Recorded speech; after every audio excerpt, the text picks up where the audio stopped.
حضرت واصف علی واصف رحمۃ اللہ فرماتے ہیں کہ توبہ کر لی جائے تو ایک اچھے وقت کا آغاز ہو سکتا ہے۔ عمر 100 کی گزاری ہے، اب بقیہ کم از کم بیدار رہنے کی تمنا میں گزاری جائے۔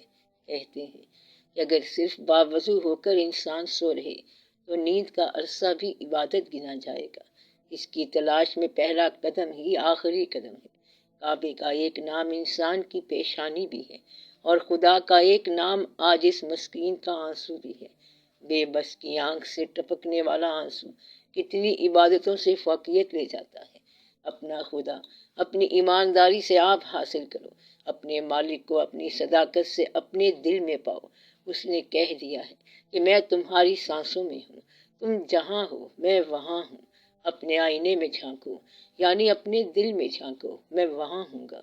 اور جس طرح آئینے کے سامنے جانے سے یہ معلوم ہوگا کہ جب ہم سامنے ہوں تو وہ عکس بن کر سامنے آ جاتا ہے، ہم آگے ہوں وہ آگے آ جاتا ہے، ہم پیچھے ہٹ جائیں وہ پیچھے ہٹ جاتا ہے، ہم سامنے سے ہٹ جائیں تو وہ سامنے نہیں رہتا۔ اب یہاں یہ غور طلب بات ہے کہ جب ہم اس کے قریب ہوتے ہیں وہ اور قریب ہوتا ہے۔ ہم کیوں نہ اس کے قریب تر ہو جائیں۔ اس مقام پر ذاکر اور مذکور ذکر میں اکٹھے ہو جاتے ہیں، دونوں قریب اور دونوں جدا، وہ کہاں اور ہم کہاں۔ یہی مقام ہے اس کو پانے کا۔ اس کی یاد میں اپنے آپ کو بھول جاؤ، اس کی تلاش میں ارد گرد سے بے نیاز ہو جاؤ۔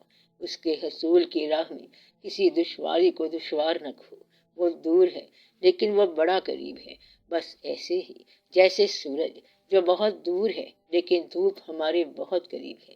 اس کا جلوہ ہی تو درکار ہے۔ ذات سے ذات کا وصال امکان سے باہر ہے، جلوے سے تلاش کا وصال ہو سکتا ہے۔ تم تلاش بنتے جاؤ، جلوہ خود ہی حاصل تلاش بن جائے گا۔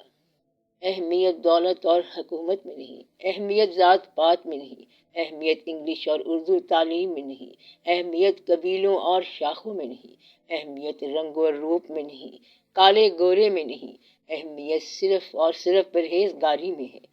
جو تقویٰ میں قریب وہ بہرحال قریب، امیر ہے تب قریب، غریب ہے تب قریب، حاکم ہے تو قریب، محکوم ہے تو قریب، بشرط کہ تقویٰ ہو۔ اس لیے ہم تاریخ میں دیکھتے ہیں کہ ایسے لوگ بھی آئے جو فقیر تھے اور سر پر تاج تھا، ایسے محرم راز بھی آئے جن کے پاس یاد الہی تھی اور فاقہ تھا، ایسے لوگ بھی آئے جو اللہ کی راہ میں اپنا سب کچھ نثار کرتے رہے، جو اپنا قرضہ ادا کر گئے۔ ان لوگوں کا مقام بلند و بالا ہے۔ کون لوگ کون سا قرضہ کس کو ادا کر گئے، اس کے لیے جواب کی صورت ڈھونڈنی پڑے گی۔ انسان نے زندگی حاصل کی، جس طاقت سے بھی حاصل کی، اس کو ادا کرنا یا اس کے نام پر نثار کرنا، اس قرضے کو ادا کرنا ہے۔ جو کچھ ہمیں ملا اللہ کی طرف سے، علم، فضل، زندگی، شہرت، شکل، صورت، احساس وغیرہ، ان تمام صفات کو دینے والے کی خوشنودی اور اس کی رضا کے لیے استعمال کرنا ہی ادائیگی قرض ہے۔ دنیا میں بہت کم لوگ آتے ہیں جو اس قرض کو خوش اسلوبی سے ادا کرتے ہیں۔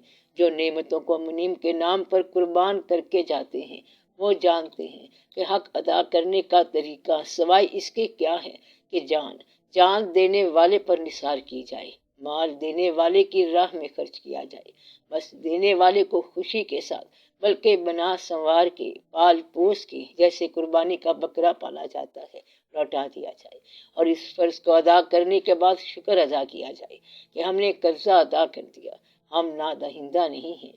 ایسے لوگوں کو نام لیے بغیر ہی ادب احترام کے ساتھ سلام کرنا یا ان کی خدمت میں سلام پیش کرنا واصف علی اپنا فرض سمجھتا ہے۔